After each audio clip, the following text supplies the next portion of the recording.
آج احمد فراز کی غزل لے کر حاضر ہوا ہوں کہ ہم بھی شاعر تھے کبھی جان سخن یاد نہیں. ہم بھی شاعر تھے کبھی جان سخن یاد نہیں. تجھ کو بھولے ہیں تو دلدار یہ فن یاد نہیں. دل سے کل محو تکلم تھے تو معلوم ہوا کوئی کاکل کوئی لب کوئی دہن یاد نہیں. عقل کے شہر میں آیا ہے تو یوں گم ہے جنوں. لب گویا کو بھی بے ساختہ پن یاد نہیں. اول اول تو نہ تھے واقف آداب قفس. اول اول تو نہ تھے واقف آداب قفس. اور اب رسم و رہے اہل چمن یاد نہیں. ہر کوئی ناوک و ترکش کی دکان پوچھتا ہے. ہر کوئی ناوک و ترکش کی دکان پوچھتا ہے. کسی گاہک کو مگر اپنا بدن یاد نہیں. وقت کس دشت فراموشی میں لے آیا ہے. وقت کس دشت فراموشی میں لے آیا ہے. اب تیرا نام بھی خاکم بدہن یاد نہیں. ہم بھی شاعر تھے کبھی جان سخن یاد نہیں. یہ اپنے محبوب سے مخاطب ہے، یہ جسے وہ جان سخن کہا کرتا تھا کہ تمہاری وجہ سے ہمیں شاعری آتی ہے اور ہمارے شعروں میں جان آ جاتی ہے، ہماری غزلیں سنور جاتی ہیں. وہ جان سخن کہا جاتا ہے اسے. تو ہم بھی شاعر تھے کبھی، ہم کبھی شاعر تھے اے جان سخن. مجھے تو یاد نہیں ہے کہ تجھ کو بھولے ہیں تو دلداری یہ فن یاد نہیں. مطلب تجھ کو جب سے ہم بھولے ہیں تو اپنے جو دلداری یہ فن تھا، ہمارے پاس جو ایک فن تھا، ہماری شاعری جو تھی، جو ہم شاعری کر پاتے تھے، یہ فن تھا ہمارے پاس، ہم اسے بھی بھول بیٹھے. یعنی تمہاری نسبت سے ہی ہماری شاعرانہ جو صفت تھی، یہ شاعرانہ جو بھی ہمارے پاس جو ہنر تھا، وہ ہم تمہارے ہی دم سے تھا. ہم جب تمہیں بھولے تو شاعری کا فن بھی بھول بیٹھے ہم، کیونکہ جان سخن تو تم ہی تھے. ہم بھی شاعر تھے کبھی، اتنا یاد آ رہا ہے، ذرا سی بات یاد آ رہی کہ ہم بھی شاعر تھے کبھی جان سخن یاد نہیں.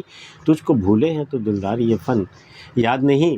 اور دل سے کل محو تکلم تھے تو معلوم ہوا کوئی کاکل کوئی لب کوئی دہن یاد نہیں. کل ہم بات چیت میں مصروف تھے، بہت زیادہ کھوئے ہوئے تھے. محو تکلم، بات چیت میں کھو جانا. تو دل سے ہم اپنے بات کر، مطلب خود اپنے آپ سے خود کلامی میں مبتلا ہوں گے. یہ دل سے کل محو تکلم تھے تو معلوم ہوا. کل دل کے ساتھ گفتگو کرنے میں ہم کچھ اس قدر محو ہو گئے تھے، اس قدر ہم کھو گئے تھے کہ کوئی کاکل کوئی لب کوئی دہن یاد نہیں.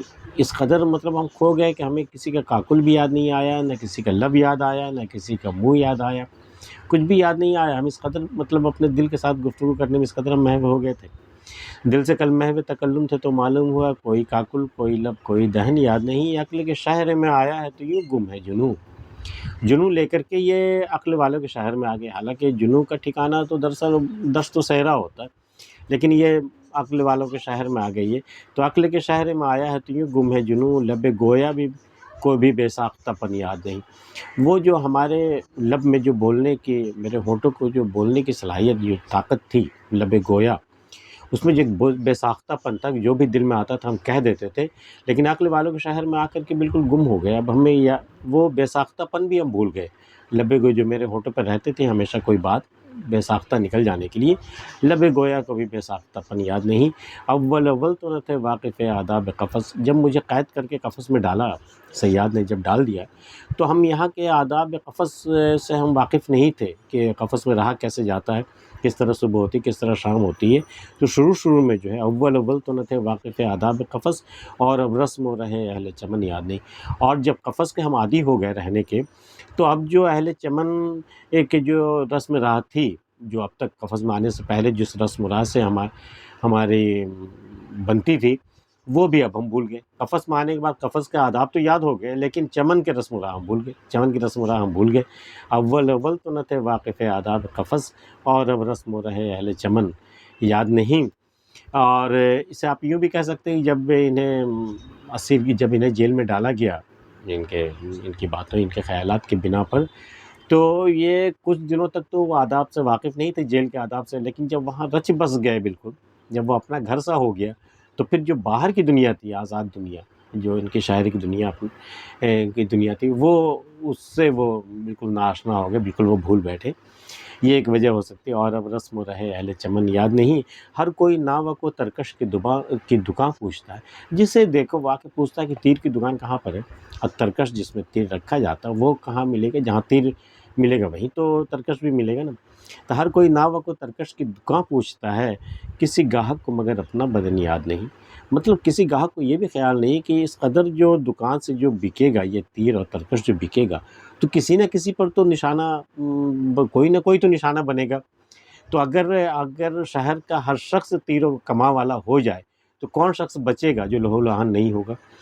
تو کوئی ناوک کوئی ترکش کی دکان پوچھتا ہے، ہر کوئی ناوک و ترکش کی دکان پوچھتا ہے، کسی گاہک کو مگر اپنا بدن یاد نہیں، کچھ اپنا حشر بھی یاد نہیں ہے کہ اگر اس طرح بکتے رہے ناوک و ترکش تو پھر کس کا بدن چھلنی ہونے سے بچ جائے گا۔ اچھا، وقت کس دشت فراموشی میں لے آیا ہے؟ دشت مطلب صحرا، ریگستان، فراموشی جہاں جا کے انسان سب کچھ بھول جائے، دشت فراموشی جہاں جا کے سب کچھ بھول جاتے ہیں آپ۔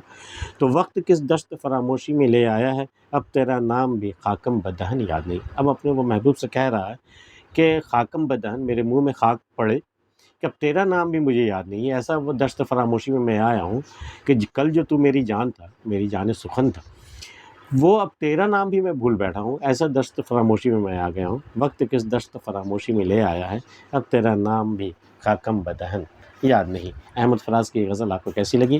اس طرح کی چیزیں میں پیش کرتا رہتا ہوں، پسند آئے تو ہمارے چینل کو سبسکرائب کر لیجیے۔ ملتے پھر کسی اگلی ویڈیو میں، تب تک کے لیے اللہ حافظ۔